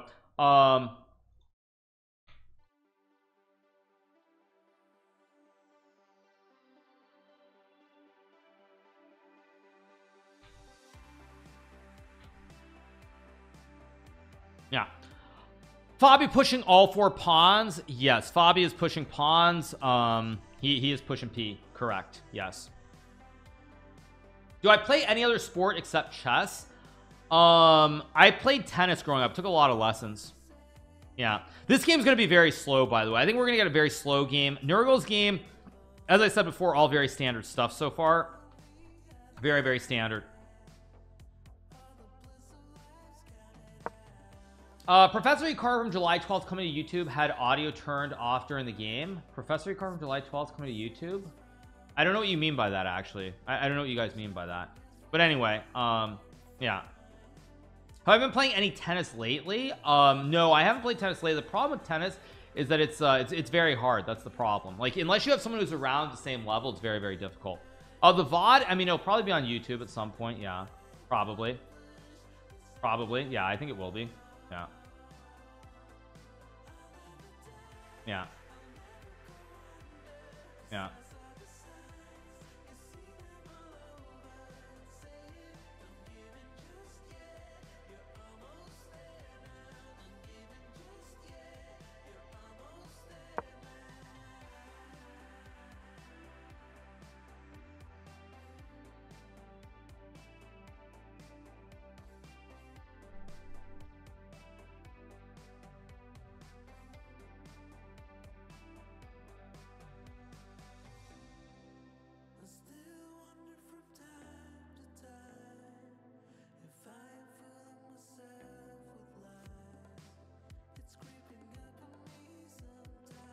Anyway, you guys, can I beat Esserman in tennis? No, you guys, I played Esserman in tennis and I got absolutely steamed. Sorry, I was just looking at the actual stream just to see if the cans were showing. Sally Mova impersonating Hikaru. Well, I mean, Sis wants to be like Hikaru. That's always a good thing, right? So anyway, this position is very balanced. This game is very slow. I don't like what Prague has done in this game, by the way. I think if I'm Prague, I'm already trying to bail. It's out. You have the double pawns, very limited play. Black at c5, e5, rook c8, rook d8. I mean, it feels very it feels very dry. I'm subbed on Twitch. Is there a benefit, or would you prefer sub on Kick? It doesn't really matter to me where you sub. It doesn't matter. I mean, I would prefer Kick if you can sub here, because it's a 95-5 sub split. But honestly, like I don't have a problem. Like if you have a Prime, you should use it on Twitch, obviously, rather than paying. So yeah, if you're subbed, that's fine. That's fine. Like I'm not gonna be like, oh man, like you're a horrible person. You subbed on Twitch instead of Kick. You're giving more money to Bezos. Like I'm not gonna say that. So it's not that big of a deal to me. But I would say, and maybe I'm like one of the few streamers to say this, but like if you want to sub to my channel, please sub on either Twitch or Kick. I mean, $5 is a lot of money, so like you don't need to spend an extra like $5 to sub on both. Like don't be silly. Just sub on one or the other, okay? Like I don't want you like overspending, you know, like that's what, $60 every year. Like just sub on one or the other, okay? That's what I would say, like seriously, because I mean I feel badly if you spend like an extra $5 to sub on both. Like I feel bad. Like, you know, $60 is a lot of money. I know in fantasy land, you know, like for streamers, they're like, oh, $60, like that's what, like 2 minutes of work or something like that. But you know, in the real world, that's a lot of money. That's a lot of money, seriously. I mean, as I've said before, like I have relatives. I mean, unfortunately, one of them passed on just 2 weeks ago. But I have relatives who were living on $300 a month from the government. That's what they had. They have $300 every month to live off of. So yeah, I'm very well aware of what the real world is like. Yeah. So anyway, yeah, that's minimum wage here in Romania. Yeah, I mean like $300 a month. That's all they have. That's all they have. Like it's pretty tough. And actually, when I was younger, when I was like 20 years old, and I was spending time in Canada, I was actually trying, in Vancouver to be specific, I was basically trying to live off of like $15 a day. Like I was trying to live off of $15 a day, $10 to $15. I remember like I would always go to this lunch place.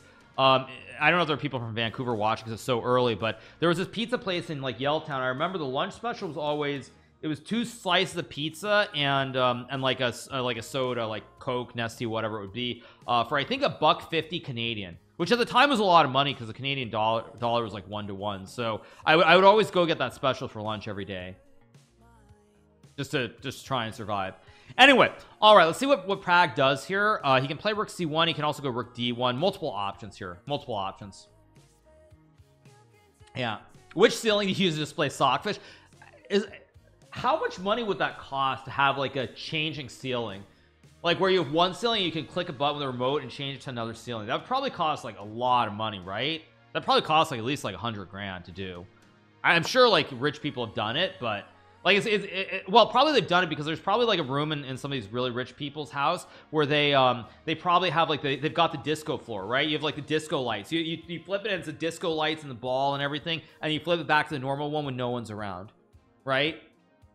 That's like something from like Family Guy, right? That feels like something like Quagmire would do, right? Like Quagmire would totally do that in his house. He would have like the disco ball and then he'd flip it back to the regular ceiling. But anyway, okay, we have a6 played here by Fabiano. We'll probably get rook c1 here, maybe knight a4.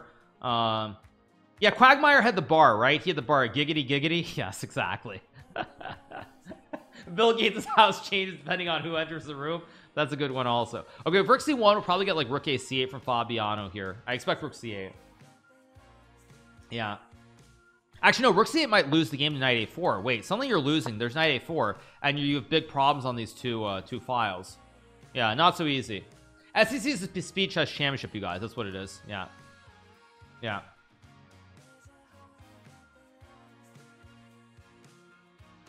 Oh.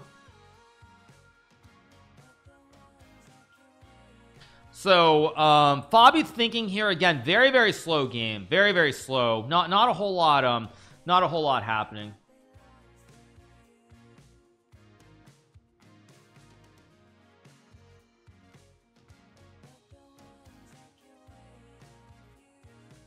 Hikaru, since you were worth $100 million, you're going to start a school. I'm not worth $100 million, you guys, but thank you for the suggestion. If I was ever worth $100 million, I would probably go full on into philanthropy. I would probably like set up some kind of like charity or foundation or something if I actually had that much money. Not necessarily in chess either, by the way. Not necessarily. I probably would do something like that, but it's not guaranteed that it would actually be in chess. What is your budget for your wedding? I'll probably do something down the road in Turkey. I don't know when. But like, I mean, I got married a while back, and we did, it was very simple. We just had, it was just my parents, and it was just my parents. We got married on one of the local beaches near Boca Raton, and we just went and had a nice dinner at a Greek restaurant. You don't have to spend $300,000 on a wedding. That's the biggest con that people get told these days, is that you have to go spend like $100,000 or $200,000 and like on a wedding. Back in my day, you know, like my parents and my grandparents, they would go to the local courthouse and they would go get married like proper people. So yeah, all you people are like, yeah, you're like, it's like, you know, you put on your Sunday best clothes and you go to the courthouse and get married. Like, I mean, everyone's parents, if you're in America, your parents, maybe your parents didn't do it, but I would bet you a lot of money your grandparents, that's what they did. They literally went to the courthouse, they put on their Sunday best, they had their nice old like Cadillac or whatever car it was, and they got married. So let's live in reality, not what modern society tells us it should be. Okay, anyway, okay, let's see what we get from Prague here. Like there's maybe like b4 is a move, maybe knight a4 to try and force a draw. Knight a4 would force a draw. Yeah. Anyway, yes. Is there a particular reason I want to do something in Turkey? Yes, I'll tell you guys exactly why. The reason I want to do something in Turkey is because people may or may not know this, but if you're from Iran, like my wife is, the only country that people from Iran can go to without a visa is Turkey. That's the only country they can go to where they don't need a visa.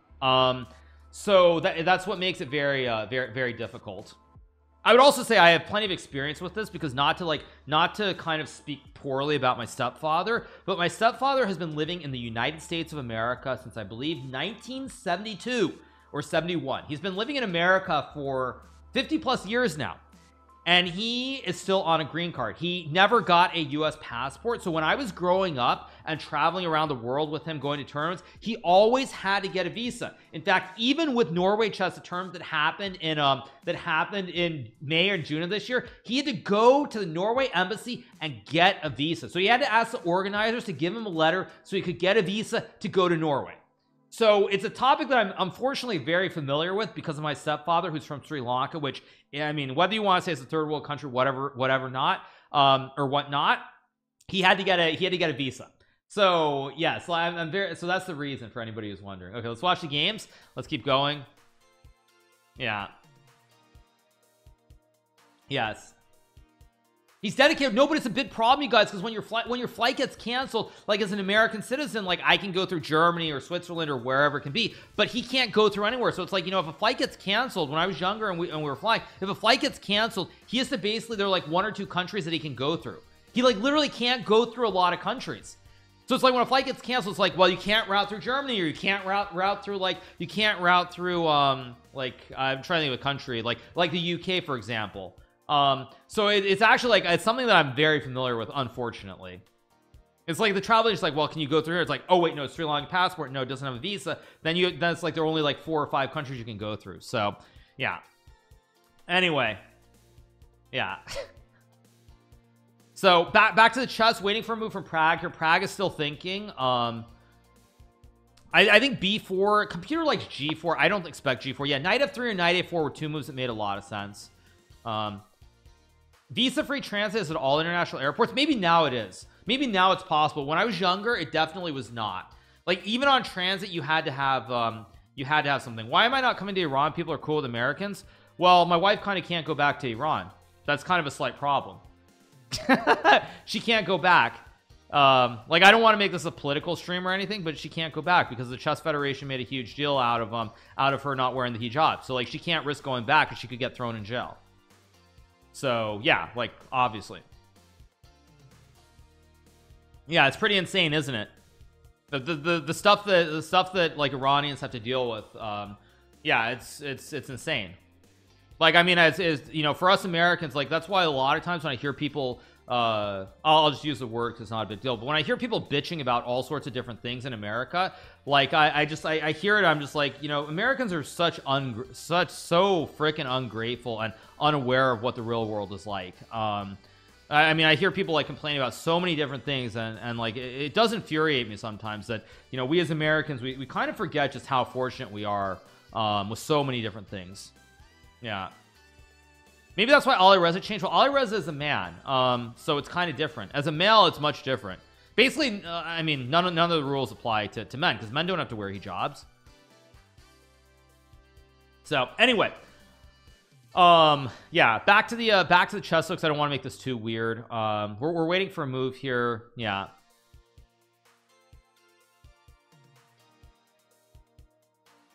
Does my wife have family in Iran? She does, yes. Yeah.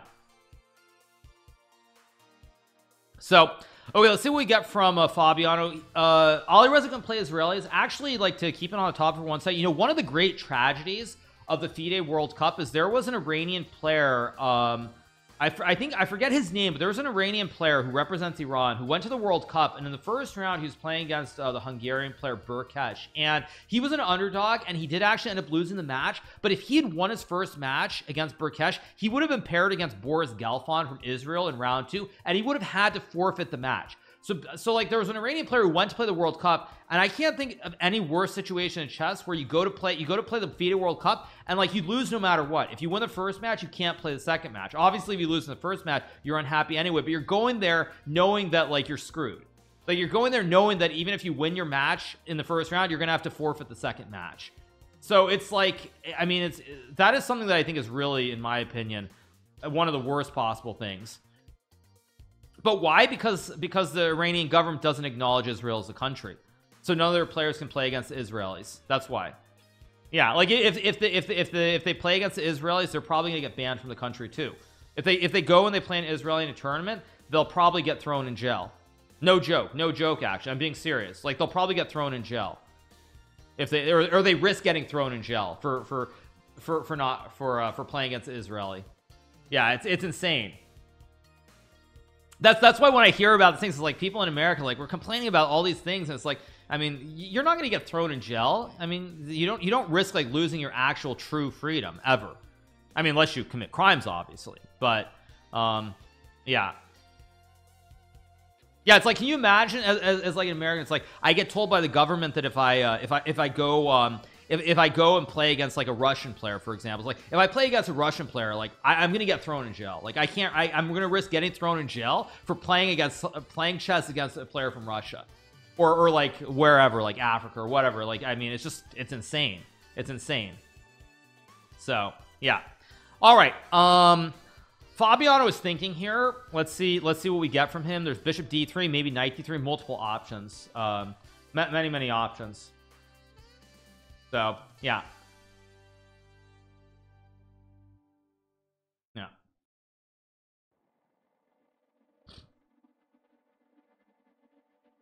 Gels in Iran are real gels. The US ones would be resorts by comparison.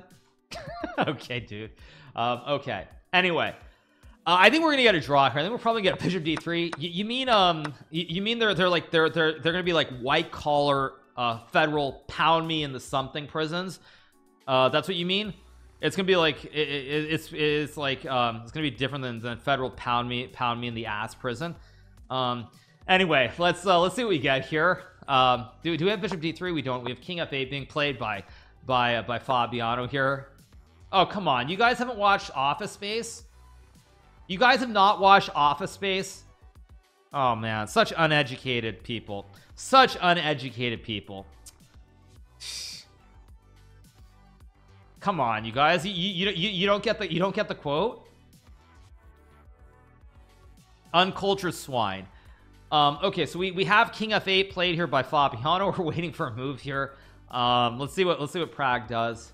Yeah. No, that's like one of the greatest movies.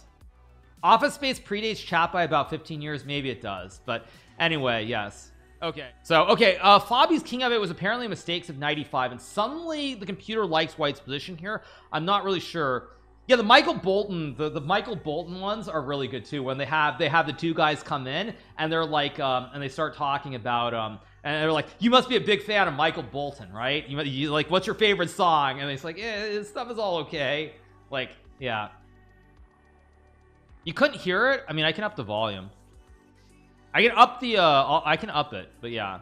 No, but it's a great thing. Yeah, it's like Call Me Mike, exactly. Yeah, Bob and Bob. Yeah. I could hear it. Okay, good stuff. Okay, so 95 was played by Prague. Prague is apparently better here, by the way. But we have our event starting in 9 minutes, so I'm probably gonna have to move on to the SCC pretty soon. But we'll keep it here until then. SCC qualifier starting very soon. So let me get my scene set up actually. In a second.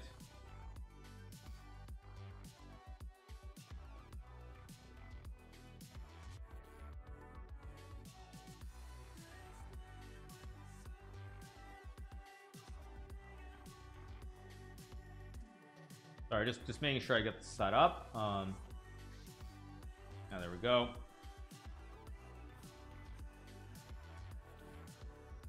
Because we have the event started, so I'm just making sure my setup is correct. There we go. Okay, all right.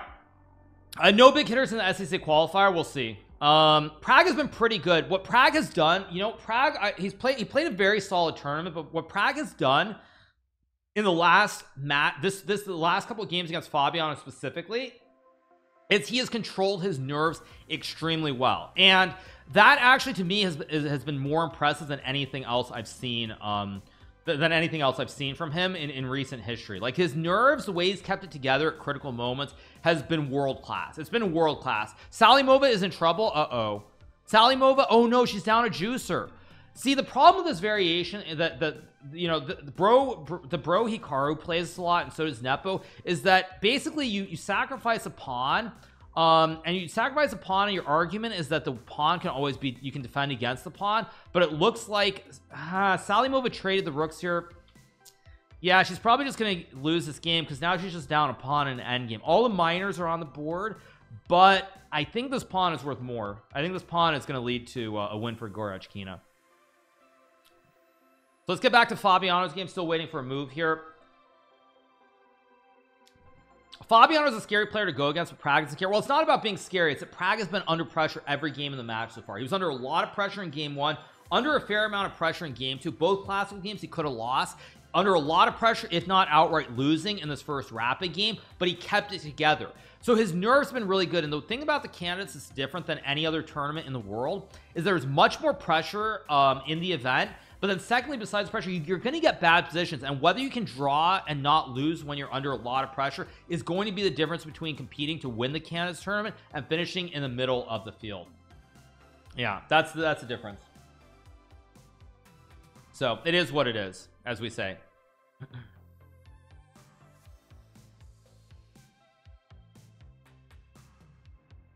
Have I seen Oppenheimer yet? I have not seen Oppenheimer. I'll probably wait till it comes out. How are you gonna get bad positions? Because everyone is prepared to the gills. Everyone spends months preparing to get ready for the candidates tournament. Everyone spends months getting ready to prepare. Yeah. So everyone's so well prepared that you're gonna walk into something in a game or two. How much time before the event starts? 5 minutes. We have 5 minutes before it starts. Okay, knight takes d1. Was that the best move? I thought rook d1 made more sense, but knight d1 also makes sense to use the c file here. How much did I prepare? I was in Colorado Springs preparing for I was preparing for about on and off about 3 weeks, which is low by modern standards. I was able to make it work, but on and off I was preparing for about 3 to 4 weeks. So yeah, actually I'm gonna go use the restroom because we are starting the event in 6 minutes. I don't want to suddenly in the middle have to go use it, so I'm gonna go use the restroom very quickly, and we'll be right back. All right, what happened? So waiting for a move. We'll probably get knight takes d7, takes, and like takes, and like queen c3 or something. White will try to continue using the c file. I finished top 8 today. Will you play the knockouts? No, I can't play the knockouts because I'm already qualified. But I will because tomorrow we also have Title Tuesday, so a lot of stuff going on. So yeah, it's all good.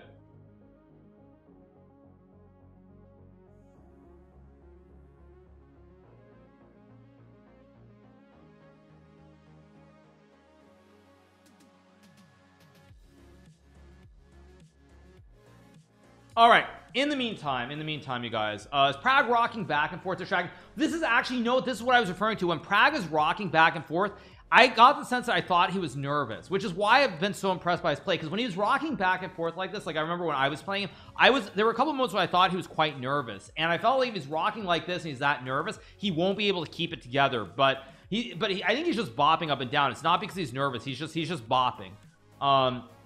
So that's one of the things, is I got the sense that he was very nervous, but I think that's actually, I don't think he is actually nervous. I think it's just because he's a kid.